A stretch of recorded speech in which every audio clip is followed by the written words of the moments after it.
is Charla over at Gamers Haunt, and I am joined today by Chabuku. Hello. Hi. So I'm really excited because we started this Patreon last year, and we've started asking some of our fine folk to give us kind of a tour of their decks. And I'm particularly excited about this one because I got to play against it recently. So what did you bring us? So I brought what I call the Doors of Perception. I didn't know that. That's awesome. That's so much better. Based on a wonderful writer. Good. But it's Marina Vendrell. I am a huge fan of the Duskmourn set, and I thought the Doors was just like very interesting. The Doors and Rooms is just a very interesting mechanic. And so Marina is the commander that interacts with the rooms. It's kind of a really pretty art too. Like Duskmourn has really grown on me. Yeah, I really like just like the basic stuff, but like the full art stuff is really cool too. So Plus Rooms is super unique. I have not seen, I think this is the first Rooms deck I've seen. Oh, nice. Yeah, I've seen a few videos out there, but I feel like they're a lot different than Well, this is going to be the best one. Yes, of course. It doesn't matter. It's the best in existence. So yeah, obviously. Obviously credit me when you steal the idea and you win with it. Yeah, exactly. I'm just going to launch your big career right here, right now. Yeah. All right, so what does she do? And if you want to give us a quick tour of what your neat pieces you have. So we have, 5-color commander, which means the field for cards is super wide open. Her things that she does is when she enters the battlefield, you look at the top 7 cards of you reveal the top 7 cards of your library, and any enchantments from that you put in your hand, and the rest go on the bottom. And then the other big thing that Marina does, which is the only way to lock a door, is through Marina. So you can unlock doors. Oh, so you get by that paying effect them, again. but you can actually reuse a door. Oh, that's cool without like just blinking it or pulling it back to your hand. Exactly. There's a bunch of doors that like have single use effects. Right. So to increase those effects, you can lock them using Marina. Oh, that's awesome. So yeah, her tap ability is to lock or unlock a door of target room I control. Unfortunately, you can only do it as a sorcery. Yeah.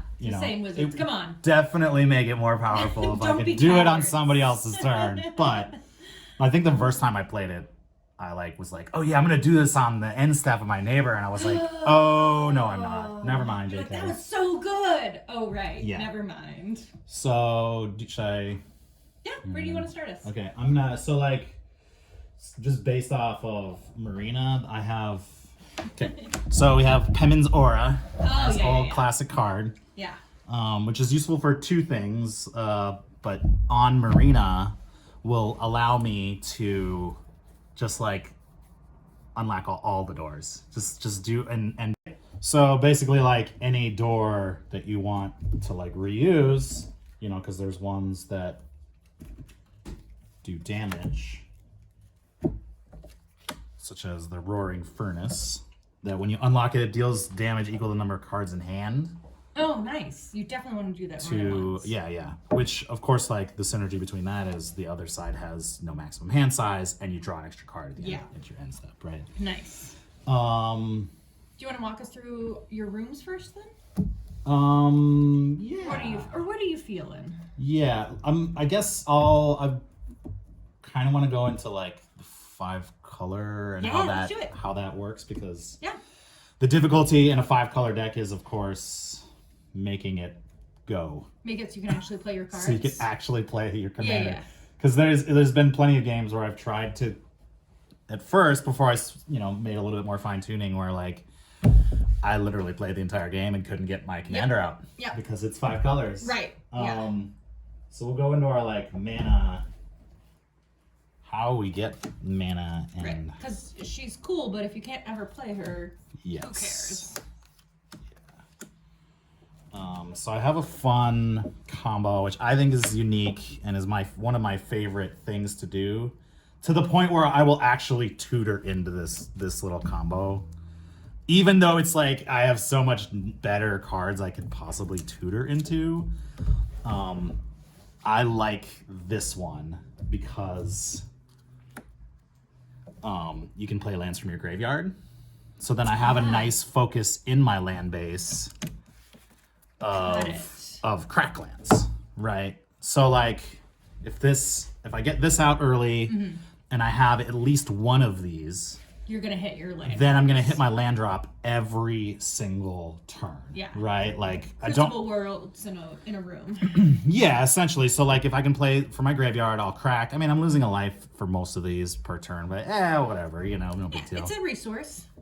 But it's just like with a 5-color, you got to get all the colors out. So we got all of the lands with the basic land types, and then we have, of course, Nice. Do you play the ones from Dominaria as well, or skip those because they're kind of weak? yeah, I skip them. That's fair. I have, you know, yeah. I do too. I don't. Just curious. Are those tap ones? Yeah, they're I avoid guild tap gates. ones. They're guild gates, except Oh, that yeah. they're a land base. But I don't want them because they come in tapped. Yeah, I don't like the tap ones. The triomes with the make that exception exception. of Yeah. the triomes because you get all 3. Right. Right. Exactly. It's like, all right, fine. So yeah, so that one is like the most common thing is to do is with those is to search for all the triomes first, so that Right. I always have my land base, unless it's like, you know, time to go burr. Right. So yeah, that's like the 5-color thing as far as our like, you know, if we get a burgeoning, we get an ideal play to start. You know, for mana fixing, we have to have stuff like the greenhouse or the ley line, which is like not that great. It's weird. I feel like I always want this ley line in here because it makes so much sense. It but does. Then if it's literally not in your opening hand, it's almost useless. That's super true. Yeah. But then we have the expedition map, which is always going to search out. But I mean, there's a lot of stuff like that. Soul Ring, when it comes late to the party, it's like, all right. Yeah, it's true. It's fine. It's true. Yeah. So we have like, you know, like the expedition map is always going to look for the world tree every time. Nice. Yeah, that makes sense. Because if you have the world tree, then you're getting, then you don't have to worry about colors or land. You just tap lands for mana, and that's Right. no big deal. Whatever. It's nice to turn the brain off for that. Yeah. So, and then we have like the basic door of like search. You know, when you search your library for a basic land card, put it on the battlefield tapped, and then shuffle. And then the weight room, I almost like want to like put something in the sleeve to cover it up because I don't unlock it. You're like, I don't care Because about I the have weight like room. maybe less than 10 creatures in the whole deck. Oh, yeah. So like manifesting dread, Just like does not I can't help. flip it. Nope. I'm potentially gonna lose something You that's probably don't way want a better. 2/2. Yeah. I'm gonna lose something way better for that. So, and then we have, you know, you have your land. You can play more than one land. The case of the locked hothouse. Of course, your dryad. Yeah, that's a good card. Just going through like the mana stuff.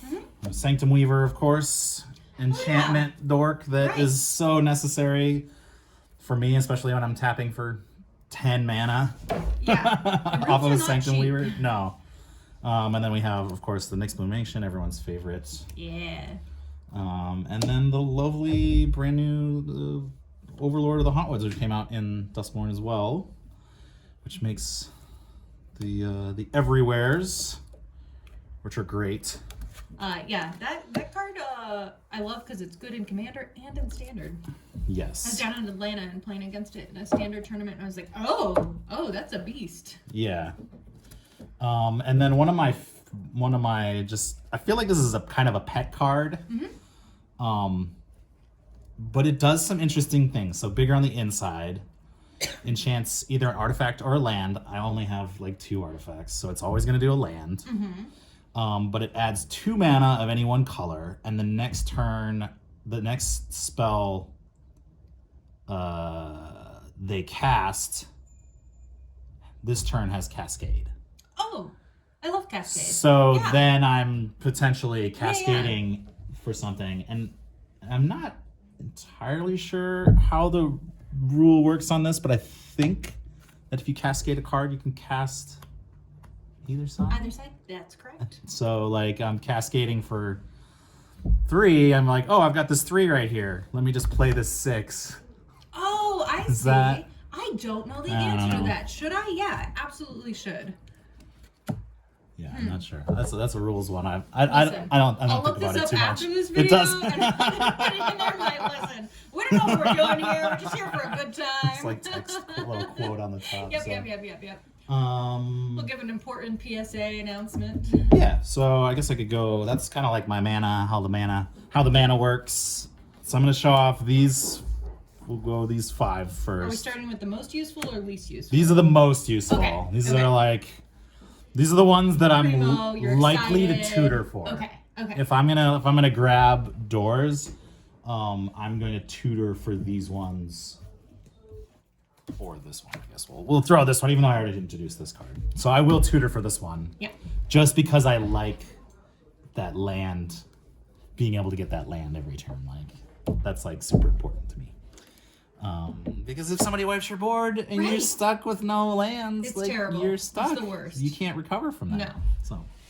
So, Marina will grab a lot of enchantments, and so that means that your hand is gonna be enormous. And so if you don't have, like, I have a couple different ways to grab stuff from the graveyard, but I don't want to have to count on having that. Yeah. And so just having stuff in your hand is good, especially with the Roaring Furnace. Like, so yeah, so Marina unlocking that, getting your hand size up, and then locking the other side, building up your hand, and then just like going over and over again to do stuff, right? That's super helpful. It also gets you an extra land. This one is probably the next best right here, is the Unholy Annex. This is, of course, a great card. I think I've even seen it in standard play. Yep. Because it's so good. you get the extra card, you get life, you drain an opponent, you get like a 6/6 demon, like It's kind of toolboxy. You get a lot. flying. Yeah, you get a lot of good stuff out of that. So that's like kind of the other one that I like to get. Again, it's just like more card draw, more getting more things, digging to get through the deck, essentially, because yeah. So, and then we have, of course, I'm totally going in a weird order right here. That one's the next one. So the Secret Arcade is kind of our other good one, and the Dusty Parlor. Both of these are like really great, right? Because I'm pretty much mostly casting enchantments, adding a 1/1 counter onto a creature for the converted, what is it, mana value of a spell is pretty good. Yeah, it's not bad. Yeah. But also, like, the Secret Arcade, like turning everything into enchantments can be super useful. Right. You play Sphere of Safety and stuff like that, right? Exactly. Yeah. Sphere of Safety. So having more enchantments. Extinguish all hope. Yeah. Oh, that's such a good Because card. then I right. won't lose Marina. I Yeah. won't lose, you know, I have like a few other non-enchantment. One-sided board wipes are the way to go. Absolutely. So that's helpful. Of course, we have our board wipe room, which is just like hilarious to have a board wipe on the field. Yeah, it's just sitting there. I'm just chilling. Yeah. It's funny because like sometimes we'll play games where people reveal their hands, and usually blue players are always the ones who want to do it because having a counter spell in hand and people knowing you do is almost better Than them actually, not knowing. yeah. Yeah, because they're like, oh, he could board wipe at any moment. Exactly. And then we have the funeral room, which is like, I don't use it too often, but there is a combo with it. That basically, like, when something leaves your graveyard, you can drain an opponent. I don't think I have the full combo. There's another combo that lets you, I think you have to like do a full infinite loop. You have to be able to sacrifice, because then you put a token in the graveyard. It leaves the graveyard. You drain for 1. Oh, I see. That's cool. Oh, Make the token again. Sack it. Drain for 1. You know, I don't have the full combo in here. I know it exists. It's like a 3 or 4 card combo though. So it's kind of tricky. it's A lot of setup. it's cool, but it's not that cool. And then of course our walk-in closet is super important to our gameplay. So those are my like top. Those are my These top. are the pet ones. These are the best ones. Yeah, those are the ones that make the deck go burr. Right. You're gonna go search for those. Yeah. And then we have ones like the Derelict Attic, which I was playing a game the other day where I had Penance Aura on Marina, and I was able to lock and unlock the Derelict Attic a bunch of times to just like, okay, I really need to dig for like my win con or whatever it was at the time. And so that's like super helpful. The Widow's Walk is like, yeah, we have some creature, some damage. We got, there's like, is there more damage? Yeah, there's another damage card. So all these are kind of, you know, they're pretty great. I'm of course leaving out one of the most important ones so far, but this is kind of like, they do stuff. Sometimes they're super useful. Like this makes a big baddie, blue flying or blue spirit. One of my favorite things about rooms is you're getting like 2 cards per one, so you have a much larger deck than 100. Yeah, it's like I have all of these resources and a lot of traditional one-use cards with Marina become multiple-use cards. You know, like you get a lot of bang for your buck. Yeah, I mean, like I could run a board wipe, or I could run a room that I can board wipe over and over again, or I could, so that's fun. We have our triggered ability of a permanent. Triggers an additional time. That means I'm searching for 14 instead of 7 with Marina. It means, just any of the other triggers, whether it's Unholy Annex, you're getting an extra, or you're getting another card, you're draining 2 more, etc., etc. So, those are all super useful, but the most useful and the most important piece to having even the mid cards, because some of these are like, take it or leave it. Like, you've weeded out the worst rooms, but there's still some that are fine. Like we have our Surgical Suite. When I unlock this door, return target creature card from mana value 3 or less from your graveyard to the battlefield. You're like, I could do that. I mean, I have like I don't not want to. 1, 2. I have like maybe 4 possible targets in the entire deck for that. It's not that useful, but when you let's make this move. When you put out the Promising Stairs, however, at the beginning of your upkeep, Surveil 1, you win the game if there are 8 or more different names among unlocked doors of rooms you control. So that is one of my win cons. Yeah. It's like one of my favorite win cons specifically for this because it's all about the rooms and the doors. Like, so you're winning in a very untraditional way. It's very specific to this deck. I love it. Exactly. So, and then, but like the thing about this card is that when you have all of these rooms out and if you play this card, everyone's like, okay, there's a win con on the board and then you are the target. Everyone wants to stop you immediately.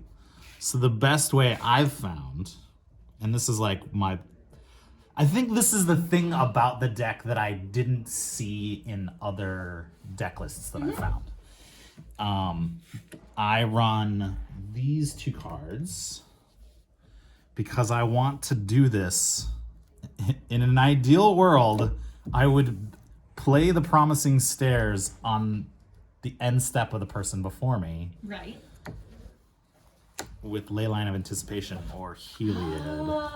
Oh, yeah. You know how obviously I need Heliod flipped. Right. So like you can cast spells that have flash. Right. Because everybody's gonna try to remove the Promising Stairs. I almost never play it. Because you don't get to have it, people get rid of it immediately. So you want to make sure. Yeah.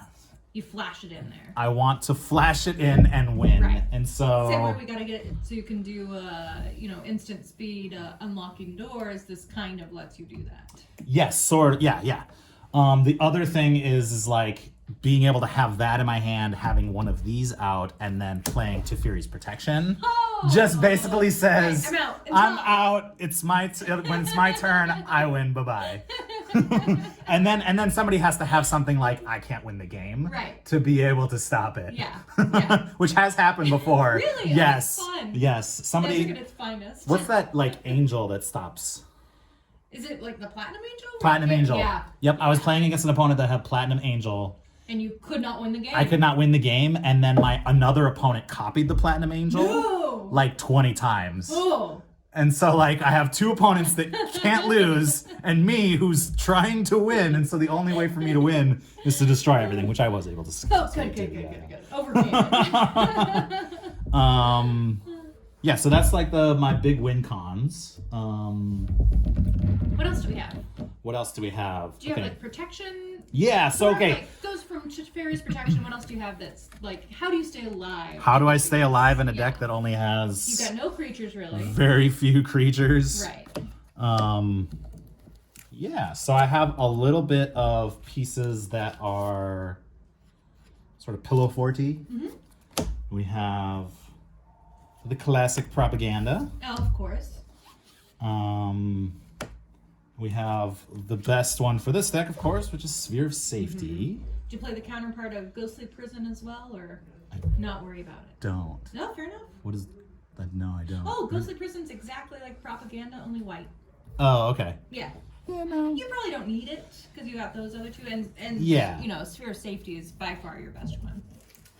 Yeah. I mean, and then we have that for card draw and stopping people from doing too much stuff, but that's not necessarily a protection piece. We have the Fierce Guardianship. Yeah, and you got the really cool version. Yeah, Love yeah. that secret layer. Got the secret layer, pixel version. I actually used to work for a 8-bit video game company. Did you really? That did pixel art and stuff like that. That's so cool. This is even extra. It's like an extra little, like, heartfelt card to me. So, and then we have this is a really fun one. I see what it is. Because I hate that card. Because of the lack of creatures. Yeah. People want to attack me. They do. And so I keep constant mists in here. Yeah. Which is a lovely fog card that has the benefit of being able to buy it back. Yeah. You know what you should consider putting in here? Which I say this and I hate this card more than anything in the world, is Glacial Chasm. Because you can play cards, your lands from your graveyard, and you sacrifice it so that way people can't do damage to you, and the next turn you just play it back out of your graveyard again. And it's awful. It's awful. I love it. I might have to add it. Yeah, I recommend it. Glacial Chasm. Also, we can never play again. No, I'm kidding. And other ways to protect, like obviously I have people want to do spot removal on my stuff, so I play Sterling Grove. Yeah. Enchantments have Shroud. Also doubles as a tutor, which is great. We can protect with Courageous Resolve. Yeah. Protection from each of your opponents until end of turn, target creature. And then of course if you have 5 or less life, you can't lose this turn. You can't lose life this turn, you can't lose the game this turn, and your opponents can't win. Yeah, I do like that one. It's like a safety valve. Yeah, so along with that, to Fury's protection, that's kind of our like ways to protect. And then we have things like the classic Cyclonic Rift. Yeah, that's kind of a protection spell in itself. Yeah. It's it's a game ender.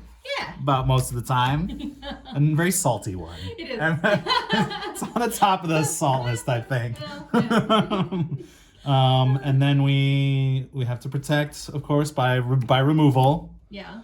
And so I run the exile ones because yeah, you don't want people taking that back from their graveyard. If you have a choice, you want to exile stuff. Yeah. In my always opinion. better. So yeah. And then we, if we do get stuff removed, we also have Redress Fate, which is an expensive sorcery. It costs 8, but I don't know this card. Okay, so Redress Fate, I think it's from Duskmourn. Duskmourn. It's from Duskmourn Commander. Got it. Right? But it's got the Miracle for 3. So, Miracle is, I think, if it's the first card you draw in a turn, you can reveal it and cast it for its... for that cost, yes. And I have used it before for the Miracle cost. Delightful. Yeah. Because I put it in as like maybe I'll try this out. Maybe it'll work. Maybe it won't. Sure. There's another Return All Enchantments that's cheaper. I think it's 5 or something like that. I don't know. There's another could be cheaper. Return another. Yeah. So the possibility. Yeah. Of returning everything. And we do have other ways to return stuff from the graveyard. There's the green one that lets you, let's see, yeah. So the Forgotten Cellar. Oh yeah. When you unlock it, you can cast spells from the graveyard this turn. Of course, if you do cast spells from the graveyard and then go back to the graveyard that same turn, they get exiled. Right, but still. But yeah. And then we have, we just have our tutors. Yep. Gotta go get those. Plea for Guidance looks for 2, which is nice. And then if we do get stuff in the graveyard, of course we have, since we were just talking about that, we have the Starfield of Nyx. Yeah. Which lets us grab an enchantment card from the graveyard to the battlefield. The interesting thing about the rooms and returning stuff from the graveyard or putting it on the battlefield, if that ever happens, is that when you put a door onto the battlefield in any way, it comes in with both sides locked. What? You have to cast it or unlock. Oh, I did not know that. Yeah. That's interesting. Yeah, so if you return all, if I were to do... So you get all your rooms back, but they're all locked. But they're all locked. Wow. Yeah, so Redress Fate, if I'm returning everything from the graveyard, or Starfield of Nyx, if I'm returning everything from the graveyard, they come back locked. Yeah. All right.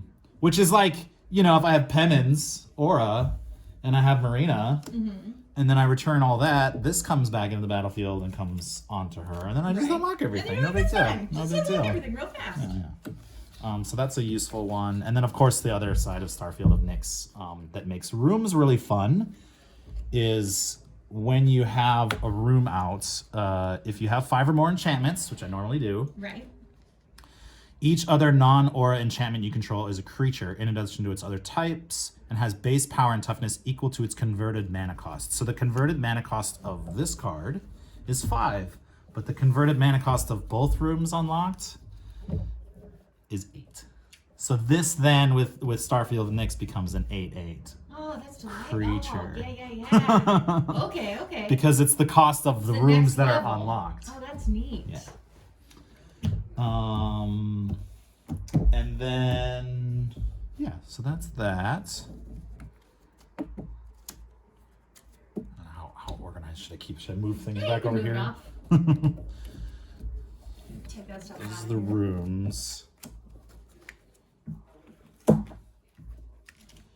then I'll go into just sort of general enchantment, useful stuff. These are a couple of fun, useful friends. This one's a unique one to those sets. So we just have some good, these are your generally good enchantment cards. Right, and you were saying cost these are reducers. friends of enchantments. I like that. Yeah, friends of enchantments. We have your reduction, one less. This one does one less, but it also has the bonus of unlock costs, costs one less, which is great. And then we have our enchantment, put a counter on something, combat damage, copy a thing. Oh yeah. Which is another way to get a fully locked door is to copy it. And then we have crew fix, of course, so we can save our mana. Yeah, exactly. Waste nothing. Waste nothing. We have your card draw, your slot into any enchantment deck. Of course, is Sithis. She goes, yeah. And then Victor, which is a new one, which interacts with enchantments and rooms.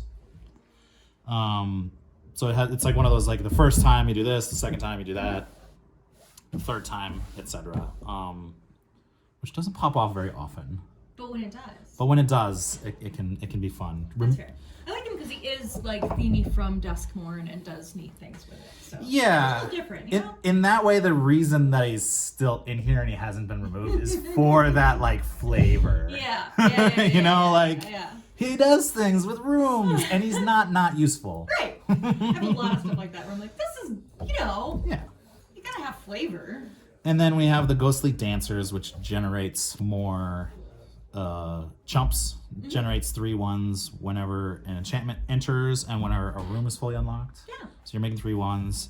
And then when it enters, you can either grab a enchantment from the graveyard to hand, or unlock a door for free. Nice. Yeah. You know, and some of these, like, I'm gonna pay the low cost, and then the other one is gonna be expensive. So I'm gonna hope that I can unlock it in some way.